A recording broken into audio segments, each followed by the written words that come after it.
자, 오늘 어린이 주일에 은혜로 자녀를 양육하라 하는 제목으로 말씀을 드립니다.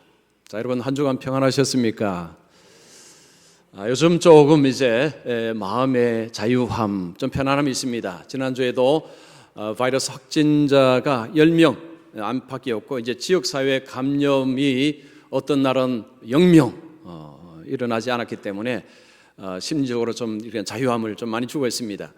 지난주 목요일부터 황금 연휴가 시작이 되었습니다. 그래서 많은 분들이 봄나들이 봄 여행을 지금 많이 제주도로 또 강원도로 이렇게 떠나신 것 같습니다. 그동안 이렇게 갇혀 있었기 때문에 그죠? 굉장히 답답했죠. 요즘 미세먼지도 요즘 좀 그래 좀 좋습니다. 그죠? 요즘 공기가 얼마나 좋은지 몰라요. 이게 좀 바깥 공기를 좀 쐬고 싶은 마음 얼마나 간절하겠습니까? 옆 나라 일본이나 미국이나 유럽은 지금 꿈도 꾸지 못하는 상황 우리나라에서 이제 펼쳐지고 있습니다. 그리고 이런 자유함 가운데서 좀 편안하게 이렇게 예배를 또 드릴 수 있어요. 얼마나 좋은지 모릅니다. 좀 뭐 마스크 쓰고 좀 이게 사회적 거리도 돼야 되지만 또 점심 식사도 못하는 아픔이 있지만 그래도요, 여러분 이렇게 예배 드릴 수 있는 것 자체가 얼마나 은혜인지 모릅니다. 자, 오늘 어린이 주일입니다. 자, 우리 어린이 주일인데 주일학교는 지금 드리지 못해서 좀 안타깝습니다. 자, 그렇지만 우리 손주도 생각하시고요, 또 자녀들 생각하시면서 오늘 말씀을 들으시면 좋겠습니다. 자, 어린이 주일 되면 자녀 양육에 관한 말씀을 해야 되고 또 들어야 됩니다. 여러분 하는 사람은 얼마나 부담스러운 줄 아십니까? 저도 이제 자녀가 이제 막 이제 좀 이제 성인이 되니까요. 이제는 상당히 부담스럽습니다. 그리고 듣는 여러분도 아마 부담이 되실 것입니다. 이 자녀 양육은요, 참 말처럼 쉬운 것도 아니고 큰 소리 칠 수 있는 사람 얼마나 있겠습니까? 미국의 Focus on the Family라는 그 가정사육 기관이 있습니다. 기독교 가정사육 기관에서는 뭐 거의 최대 기관입니다. 이 기관에서 어머니들에게 물었습니다. 자녀 교육을 어떻게 하고 있는지 물었는데 많은 어머니들이 이렇게 대답을 했습니다. 나는 자녀 교육에 실패한 것 같습니다. 그러니까 미국의 많은 어머니들이요, 예수 믿는 어머니들이 나는 자녀 교육에 실패한 것 같습니다. 이런 대답을 했습니다. 혹시 여러분 공감됩니까? 나도 그런 생각하는데 혹시 이런 생각 드십니까? 자, 왜 많은 사람들이, 왜 많은 어머니들이, 부모님들이 자식 교육에 실패했다 이런 생각을 하게 될까요? 뭐 명문대학에 못 들어가기 때문에, 아니면 뭐 직장 생활이나 결혼이나 이런 것들이 못하기 때문에 그럴까요? 그렇지는 않습니다. 아무리 명문대학을 나오고 또 결혼을 하고 또 직장 생활을 하고 그렇게 할지라도 남들은 참 농사 잘 지었습니다, 자식 농사 잘 지었습니다라고 칭찬을 할지라도 이것 한 가지 빠지면 예수 믿는 부모들은 자식 농사 실패했다고 생각합니다. 그 한 가지가 무엇입니까? 신앙생활이죠. 우리 자녀가 부모님을 따라서 신앙생활을 하지 않고 있다면 세상 사람들은 자식 농사 잘 지었다고 칭찬할지라도 동의할 수 없는 것입니다. 나는 실패했다, 이런 생각이 들 수밖에 없습니다. 자, 그러나 너무 실패자라고 낙심만 하지 마십시오. 우리에게는 아직 희망이 있습니다. 자, 우리의 소망을 어디에 둬야 될까요? 하나님의 은혜입니다. 하나님의 은혜. 하나님의 은혜에 소망을 두셔야 합니다. 우리 육신의 부모는 약합니다. 지혜도 부족하고 어리석습니다. 그러나 우리 하나님 아버지는 강하시고 은혜로우십니다. 그래서 우리가 하나님의 은혜의 소망을 가지고 자녀를 양육하는 것이 진짜 필요합니다. 자, 은혜로 자녀를 양육한다고 할 때 이걸 어떻게 양육하는가, 오늘 본문을 가지고 두 가지로 말씀을 드리겠습니다. 먼저 첫 번째는 자녀를 하나님이 주신 은혜로운 선물로 받으라. 자, 자녀를 어떻게 볼 것이냐 하면 하나님께서 주신 은혜로운 선물이다. 이렇게 자녀를 보셔야 된다는 것입니다. 자, 우리가 하나님께서 주신 은혜의 선물이라고 보지 않게 되면 어떻게 볼까요? 우리의 소유물로 볼 가능성이 매우 높습니다. 자녀를 나의 소유물로 보게 되면 내 욕망을 채워주는 대리인, 도구로 여길 가능성이 많습니다. 즉 부모의 한을 풀어주는 대리인으로 삼고자 하는 이런 마음을 가지기가 쉽습니다. 자, 그러나 우리는 예수 믿는 부모는 자녀는 하나님께서 주신 은혜로운 선물이다. 이 관점에서 자녀를 보고 양육을 해야 됩니다. 자, 오늘 말씀에 바울은 이런 말씀합니다. 또 아비들아 너희 자녀를 노엽게 하지 말고, 아비들아 너희 자녀를 노엽게 하지 말라라고 이야기합니다. 자녀를 노엽게 한다는 것은 자녀에게 분노를 일으키게 하는 것입니다. 자녀의 마음에 분노를 일으키게 하지 말아라, 이 말씀을 합니다. 얼른 들으면 어떤 생각이 듭니까? 자녀를 상전 모시듯이 고이 모시라는 말씀인가? 말도 함부로 하지 말고 자녀에게 행동도 함부로 하지 말고 고이 모시라는 이야기인가? 물론 그렇지 않습니다. 여러분 성경에 보면 부모는 자녀가 잘못했을 때 매질이라도 해야 된다, 이렇게 말씀합니다. 잠언 13장 24절에 그 말씀이죠. 매를 아끼는 자는 그의 자식을 미워함이라. 자식을 사랑하는 자는 근실히 징계하시느니라. 자, 자식을 사랑하는 자는 근실히 징계한다라고 했습니다. 자녀를 상전으로 떠받치는 것이 아니라 자녀를 징계하고 키워야 된다, 이 말씀합니다. 자, 그러면 저 바울이 자녀를 노엽게 하지 말라고 한 이 의미는 뭘까요? 자, 그 당시에 시대적인 배경을 좀 이해할 필요가 있습니다. 헬라 시대의 아버지라는 존재는 막강한 절대 권위를 가지고 있었습니다. 자식의 생사 여탈권을 아버지가 가지고 있었습니다. 자식이 태어났는데 장애다 그러면 죽이거나 버렸습니다. 자식이 말을 안 듣는다, 노예로 팔아버리거나 버려버렸습니다. 자식을 인격체로 대우하지 않았습니다. 아버지가 자기 마음대로, 그냥 마음대로 자식을 그렇게 대했습니다. 그 당시에 자식들이 그 아버지의 그런 엄청난 폭행 앞에서 분노가 어마어마했다는 거죠. 그래서 바울이 예수 믿는 아버지들에게 당신들을 그렇게 하지 말아라, 이렇게 이야기하는 것입니다. 자, 그러면 그때의 아버지들은 왜 그렇게 했을까요? 자식을 뭐로 본 것입니까? 소유물로 본 것입니다. 내 것이라는 것이요. 내가 낳았기 때문에 내 것이다, 그래서 내가 마음대로 할 수 있다라고 생각을 하는 것입니다. 그러나 성경은 하나님의 자녀들에게 그렇게 말하지 않습니다. 자녀는 너희 것이 아니다, 하나님이 주신 선물이라고 이야기합니다. 시편 127편 3절 보십시오. 보라, 자식들은 여호와의 기업이요 태의 열매는 그의 상급이로다.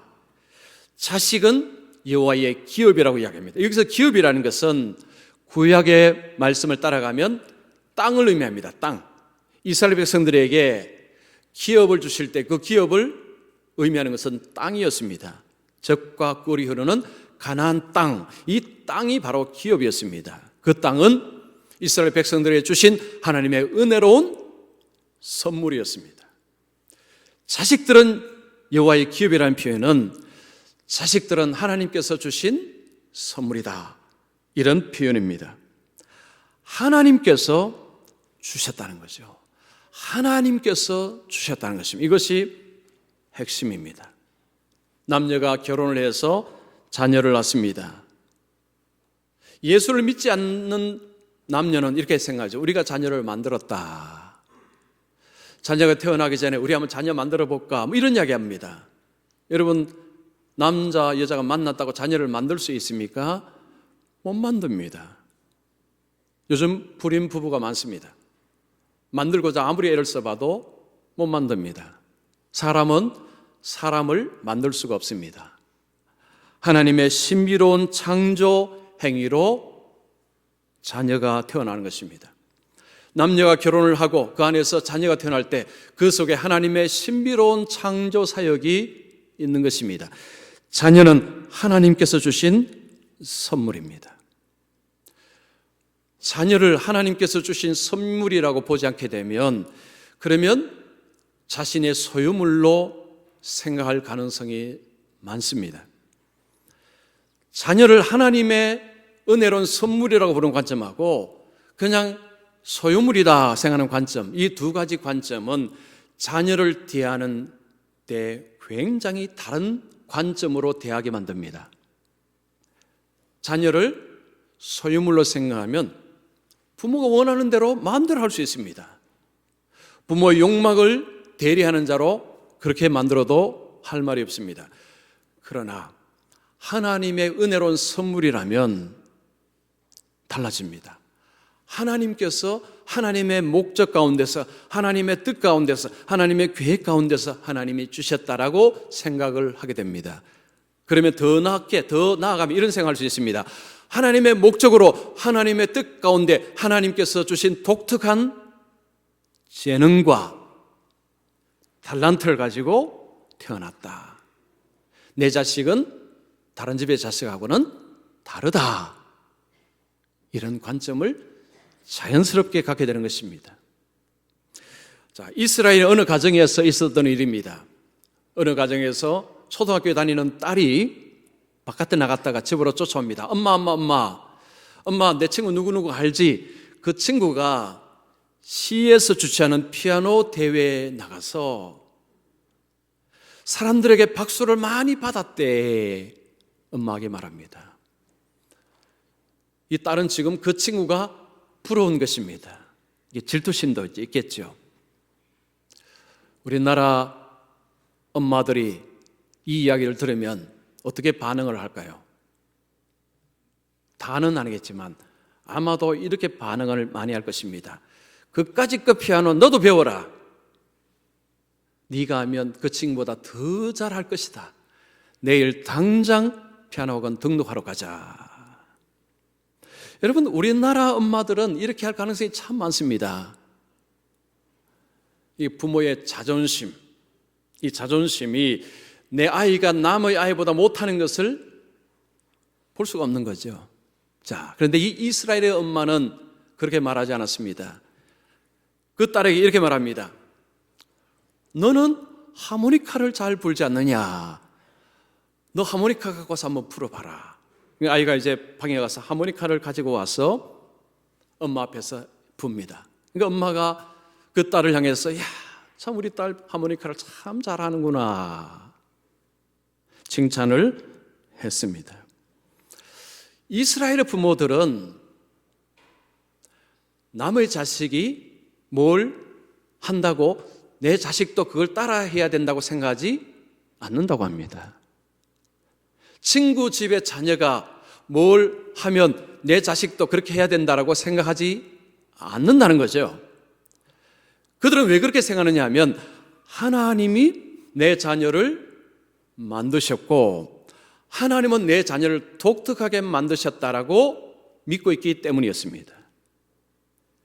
이스라엘 사람들은 하나님을 믿습니다. 자, 그들은 하나님이 만드셨고 하나님은 내 자녀를 다른 집의 자녀와 다르게 만드셨다라고 생각을 한답니다.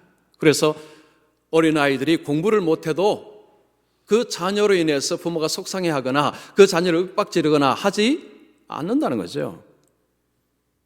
공부를 못하면 하나님은 다른 것을 하도록 그렇게 만드셨을 거야 라고 생각하고 기다려준다고 합니다. 그러나 우리나라 부모님들은 그렇지 않습니다. 남의 집 자녀가 뭘 잘하면 따라 붙어야 됩니다. 지는 것을 속상해합니다. 자, 어릴 때부터 교육에 엄청난 투자를 합니다. 사교육비 여러분도 많이 제출하시겠지만 우리나라 사교육비 어마어마한 거 여러분 다 아시지 않습니까? 그 안에는 뭐가 들어가 있습니까? 내 자식, 남 자식보다 못하면 안 된다는 것 들어가 있습니다.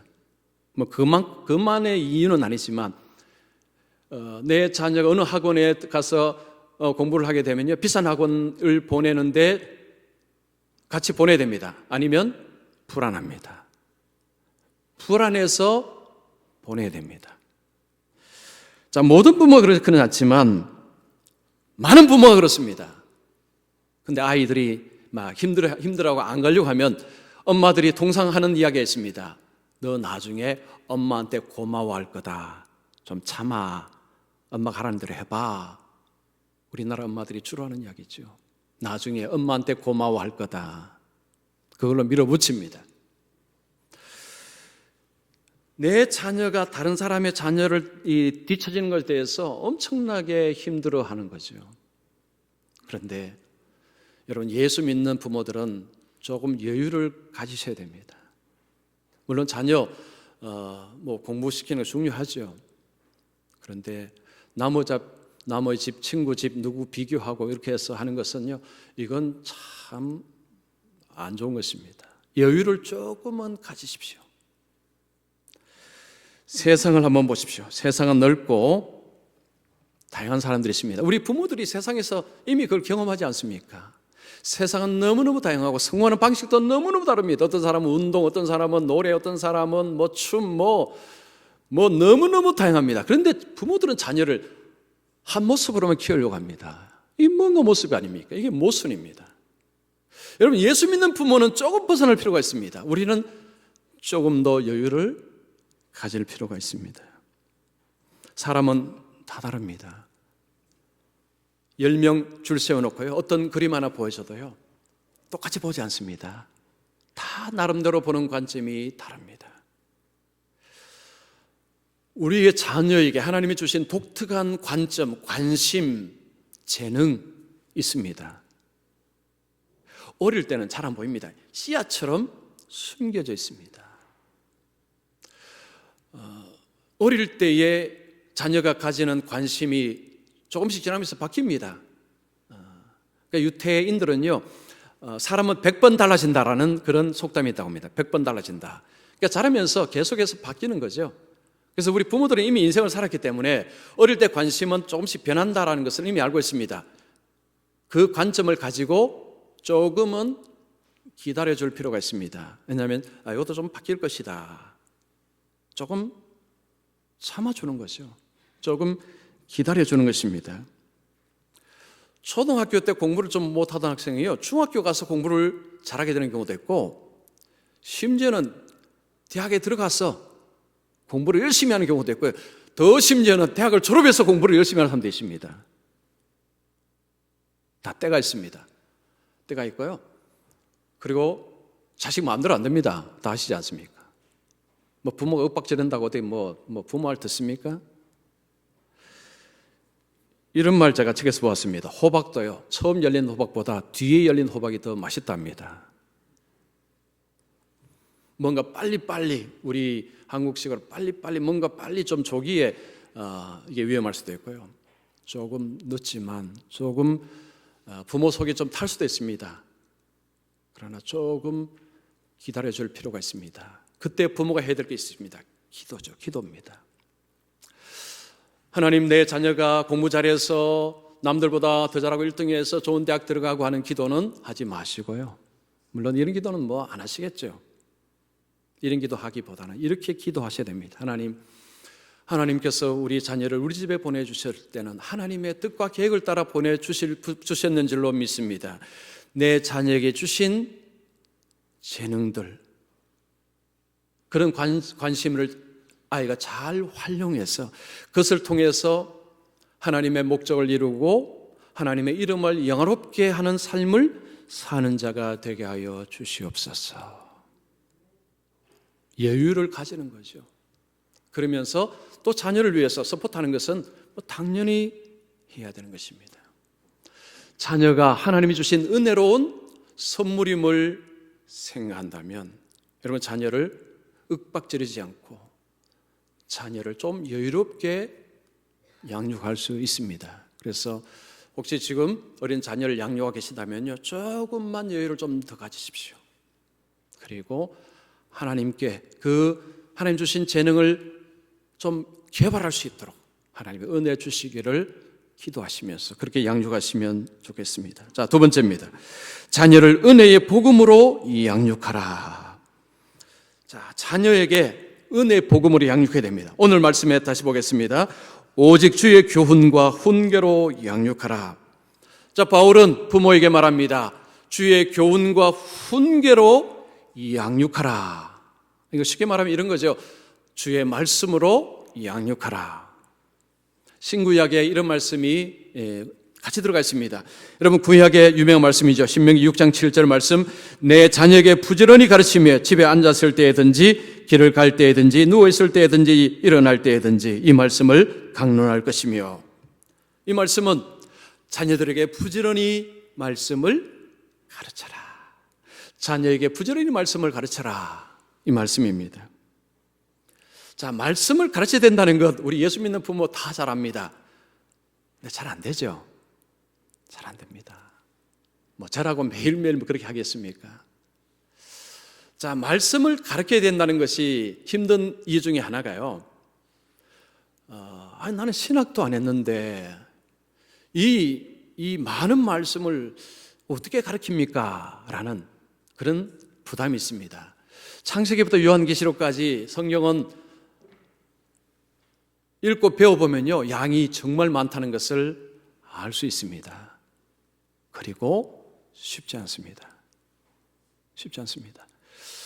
자, 이 말씀을 자녀에게 가르쳐야 된다는 것은 알고 있지만 막상 현실 속에서 이 말씀을 가르친다는 것은 생각보다 어렵습니다. 자, 그러면 어떻게 해야 되는가? 좀 구체적으로 좀 알려주십시오. 자, 오늘 말씀 다시 한번 보겠습니다. 주의 교훈과 훈계로. 예수님의 교훈과 훈계라는 표현을 씁니다. 좀 더 좁혔습니다. 말씀은 좀 넓죠. 좀 좁혔습니다. 주님의 교훈과 훈계로. 이걸 다르게 표현하면 복음입니다.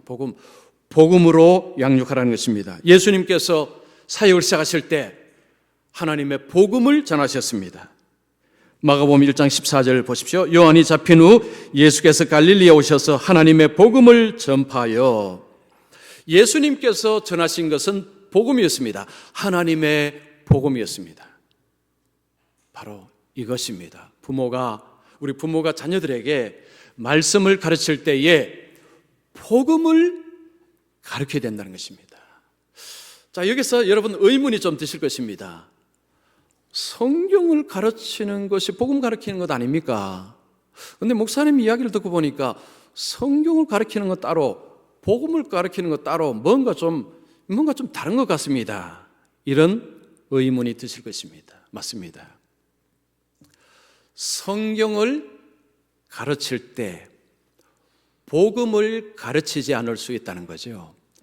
부모가 자식에게 열심으로 성경을 가르치는데 복음은 쏙 빼고 성경을 가르칠 수 있다는 것입니다.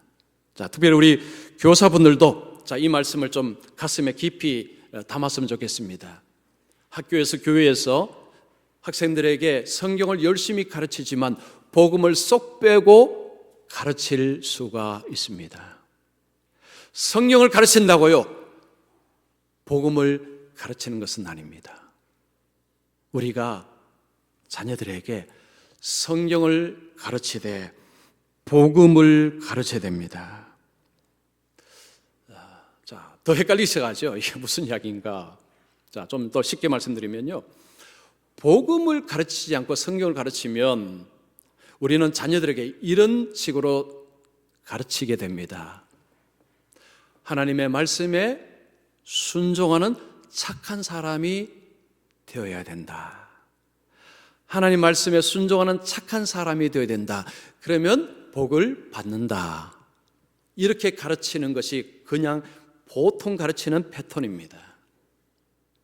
자, 그런데 복음은 이것이 아닙니다. 제가 한 가정의 이야기를 해드릴 테니까 여러분 잘 들으시고, 어머니가 초등학교 6학년 아들을 가르칩니다. 이것이 복음인가 아닌가?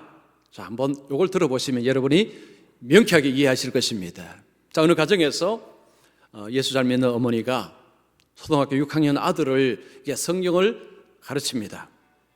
자, 성경을 가르치는데 카드 게임을 하고 가르칩니다. 그 카드를 하나 뽑으면 그 카드 속에는 성경 어디를 읽고 무엇을 하라는 그런 이 질문이 있습니다. 그 질문을 가지고 아들하고 이제 성경 공부를 하는 것입니다.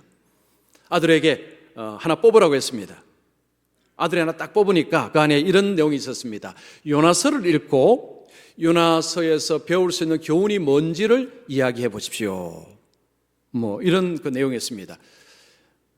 자, 엄마하고 아들이 요나서를 펴고 읽습니다. 요나서는 4장입니다. 그리고 내용이 어렵지 않습니다. 엄마하고 아들이 이제 성경을 다 읽었습니다. 엄마가 아들에게 질문합니다. 요나서의 내용이 뭐냐? 아들이 대답합니다. 하나님께서 요나를 부르시고 요나에게 니느웨에 가서 복음을 말씀을 전하라고 하셨어. 근데 요나는 하나님 말씀에 불순종하고 타시스로 가다가 풍랑을 만나고 물고기 뱃속으로 들어가서, 근데 물고기 뱃속에서 물고기가 토해내자 육지로 나와서 니느웨에 가서 순종하고 말씀을 전했어. 그러자 니느웨 백성들이 회개를 했어. 이런 이야기. 우리 아들 참 성경 읽고는 잘 이해를 했구나. 그리고 또 묻습니다. 자, 너는 요나서를 통해서 뭘 배웠느냐? 아들이 이렇게 이야기합니다. 엄마, 나 이거 성경을 보고 하나님 말씀에 순종해야 된다는 것을 배웠어. 하나님 말씀에 순종하지 않으면 벌 받는다는 것도 배웠어 라고 이야기합니다. 그때 엄마가 참 우리 아들 참 성경 읽고 교훈도 잘 얻네. 그래, 우리는 하나님의 말씀에 순종을 해야 돼. 나는 우리 아들이 하나님 말씀에 순종하는 착한 아들이 되었으면 좋겠어. 그러면 하나님의 복을 많이 받고 그렇게 살 수 있을 거야. 자, 여러분, 이 속에 복음이 있습니까? 없습니까? 자, 그냥 들으면요, 우리 다 그렇게 가르치지 않습니까? 나 그렇게 배웠는데, 나 그렇게 가르쳤는데, 아마 하실 것입니다. 여기에 복음이 없습니다. 분명히 성경을 가르쳤습니다. 그러나 복음이 빠져버렸습니다. 자, 그러면 복음을 넣어서 한번 해보겠습니다. 자, 아들이 너 아들 어떤 교훈을 얻었니 할 때 말씀에 순종해야 된다는 것, 말씀에 불순종하면 벌 받는다는 교훈을 배웠어 라고 했을 때, 자, 엄마가 질문을 이렇게 합니다. 아들아, 근데 하나님 말씀에 순종하고 불순종하고 하는 것, 너 어떻게 생각하니? 하나님 말씀에 순종하는 것이 쉽다고 생각하니? 어렵다고 생각하니? 자, 너는 너와 엄마 아빠와 주위에 교회 다니는 사람들 한번 생각해봐. 말씀에 순종을 잘 하고 있다고 생각하니? 라고 한번 물어봅니다. 자, 그러면 아들이 이제 질문을 받고 고민을 해야 됩니다. 자신도 생각하고 엄마 아빠도 생각하고 그리고 자기가 아는 예수 믿는 어른들을 생각하니까 교계가 좀 갸우뚱되는 거죠. 막 화도 내기도 하고 욕도 하기도 하고 거짓말하는 것도 자기가 본 적이 있습니다. 엄마에게 이렇게 이야기하는 거죠. 엄마, 내가 곰곰이 생각해 보니까 나도 그렇고 엄마 아빠도 그렇고 말씀에 순종하지 않을 때도 많은 것 같아. 그럴 때 엄마가 아들에게 말합니다. 그래, 엄마도 사실은 하나님 말씀에 불순종할 때가 참 많아. 요나처럼 행동할 때가 엄마도 많아. 아빠도 그렇게 많아. 라고 이야기를 합니다. 자, 그 다음에 중요합니다. 아들아, 잘 들어봐라. 지금 이 요나서에서 말씀에 순종해야 된다, 순종 못하면 벌을 받는다라는 그런 교훈도 얻을 수는 있어. 근데 이 요나서는 하나님이 어떤 분이신가를 우리에게 말씀해 주고 있어. 자, 여기서 너는 하나님이 어떤 분인 것 같아? 하나님은 얼마나 자비로우셔. 하나님은 얼마나 사랑이 많으셔. 자, 한번 볼까? 요나가 불순종했는데 하나님은 요나를 물고기 뱃속에서 죽도록 하셨어? 아니잖아. 요나를 다시 나오게 하시고 다시 일하게 할 수 있도록 기회를 주셨잖아. 하나님은 용서와 사랑의 하나님인 것 느껴지지? 자, 그리고 니느웨 백성을 한번 봐. 그들은 얼마나 악했는지 몰라. 그들은 정말 악한 일을 많이 했어. 그런데 그들이 말씀을 듣고 회개하자 하나님 어떻게 하셨어? 그들에게 벌을 내리지 아니하셨지. 하나님이 얼마나 자비롭고, 인간은 그렇게 불순종하는데도 하나님은 얼마나 자비롭고 사랑이 많으신지를 우리에게 보여주고 있는 거야. 그러면 아들은 그렇네, 정말 그렇네, 관점이 바뀌죠. 그리고 좀 더 나아갑니다. 엄마도 죄인이고 아빠도 죄인이고 너도 죄인이고 우리는 다 죄인이야. 우리는 할 말씀대로 못 살아. 산다고 하지만 불순종하는 게 너무너무 많아. 그런데 하나님은 이 불순종한 우리를 벌 주시는 것이 아니라 우리를 너무너무 사랑하셔서 하나님의 아들이 이 땅에 오셔서 우리가 받아야 될 벌을 대신 받으시고, 그 예수님을 믿기만 하면 하나님께서 하나님의 자녀 삼아주시고 하나님의 복을 주셔서, 성경은 하나님의 그 크신 사랑을 우리에게 이야기해 주고 있어. 나는 우리 아들이 네 하나님의 크신 사랑 가운데서 살아갔으면 좋겠어. 그 하나님의 크신 사랑의 은혜 속에서 우리 아들이 살아갔으면 좋겠어. 이게 복음입니다. 이 복음이 빠져버리면 성경은 규칙을 가르치는 책으로만 여겨집니다. 십계명 하면 이거 하지 말라, 저거 하지 말라, 이거 하지 말라, 저거 하지 말라. 많은 사람들이 성경은요, 하자, 하지 말라, 하라, 하지 말라, 이거로만 봅니다. 규칙, 법으로 나열된 책으로 봅니다. 성경을 심히 곡해하는 것입니다. 만약에 우리의 자녀들에게 말씀에 순종하면 착한 사람이 되면 복 받는다고 가르치게 되면요, 나중에 어떤 문제가 벌어지느냐? 성인이 됩니다. 성인이 되어서 이제 눈이 이제 열리는 거죠. 다른 종교도 보게 됩니다. 근데 그때부터 안 보이던 것이 보입니다. 다른 종교 사람들이 아주 도덕적으로 탁월한 모습을 봅니다. 여러분, 법륜 스님, 해민 스님, 이런 분들 요즘 스타 아닙니까? 이런 분들 강의 들으면요, 아주 좋습니다. 배울 게 많아요. 공감되도록 가르칩니다. 다른 종교도 종교 도덕 잘 가르칩니다. 모든 종교는 도덕을 가르칩니다. 착하게 살라고 가르칩니다. 교회에서 말씀 순종하고 착한 사람이 되라고 열심히 배우고 나중에 어른 되어서 이제 주위를 보면요, 이 교회가 왜 이렇게 문제가 많은지 모릅니다. 교회 안에 싸우는 것도 보게 되죠. 또 엄마 아빠의 위선적인 모습도 보게 되죠. 그러면 실망이 엄청나게 커져갑니다. 그런데 다른 종교 보니까 저기 괜찮네. 이런 일이 오늘날 벌어지고 있습니다. 말씀 순종하고 착한 사람이 되면 복 받는다라는 관점은 굉장히 위험합니다. 복음이 들어가야 됩니다. 우리는 불순종하는 가운데서 하나님이 무궁한 사랑으로 그리스도께서 이 땅에 오셔서 하나님의 아들이 오셔서 우리 대신 죄를 뒤집어 쓰시고 벌을 받으셔서 그 하나님의 무궁한 사랑을 인해서 하나님의 자녀가 되었다라는 이 관점이 제대로 심겨지면 다른 종교 가래도 못 갑니다. 왜냐하면요, 세상에 어떤 종교도 이런 식의 복음은 없습니다. 제가 100% 말씀드릴 수 있습니다. 이런 복음은 다른 종교는 없습니다. 착하게 선하게 가르치는 그 가르침은 정말 잘하고 그런 가르침은 많습니다. 우리가 배울 것도 많습니다. 그러나 이 하나님의 사랑, 자비, 속죄, 이런 것들은 성경밖에 없고 기독교 교회 안에 밖에 없습니다. 우리는 다 죄인이다.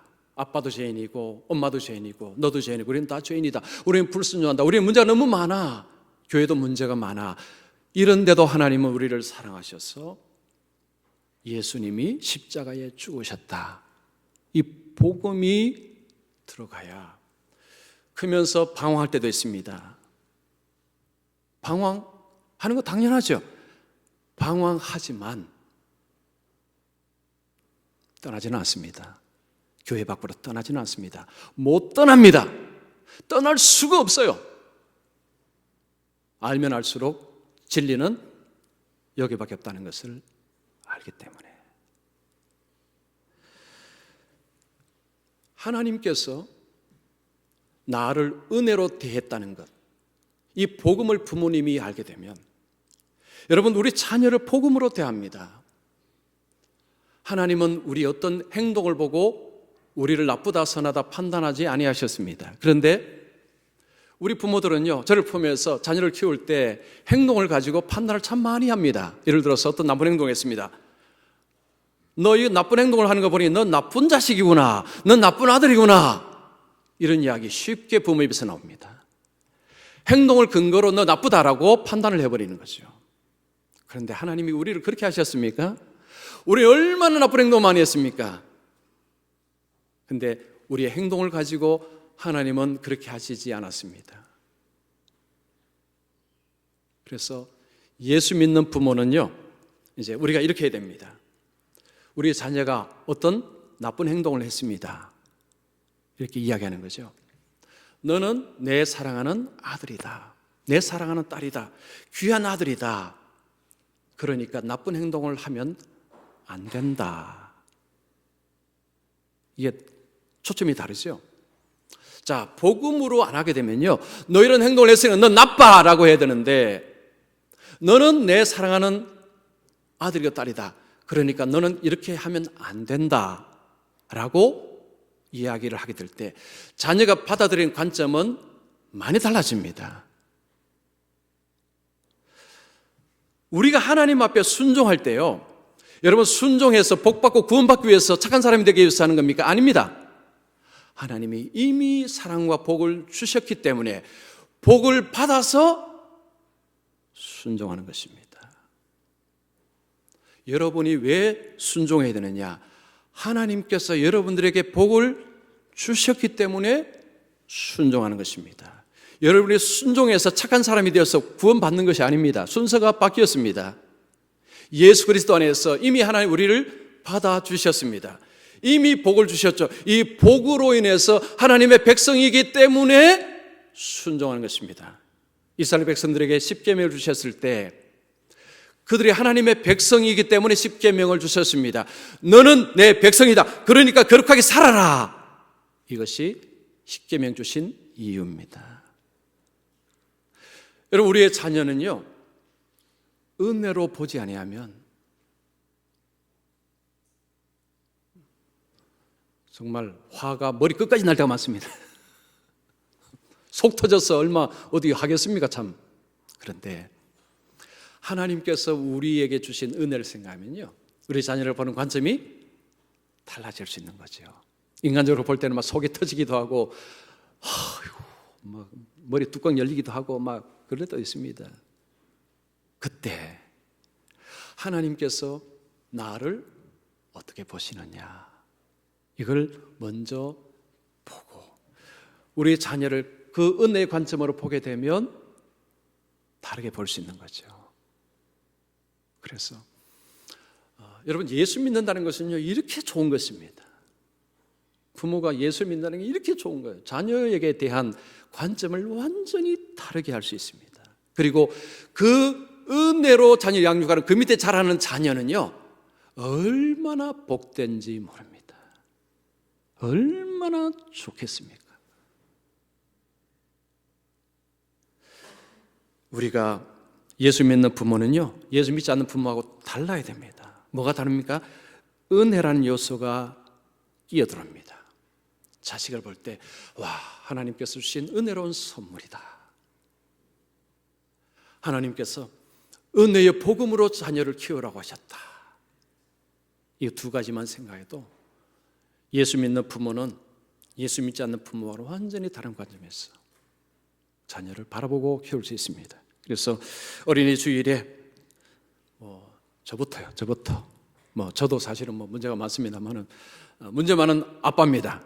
자, 그렇지만 오늘 말씀을 우리가 모두 가슴에 새기셔서 자식을 키울 때 은혜로 자녀를 키우셔서 우리의 자녀들이 하나님 앞에서 영광스러운 백성으로 하나님을 영광스럽게 하는 그런 자녀로 자라고, 그래서 그들에게 주신 재능과 그렇게 주신 그런 달란트를 가지고 하나님을 기쁘게 섬기고 하나님을 영화롭게 하는 우리 모든 자녀들, 손주들이 되기를 축원합니다.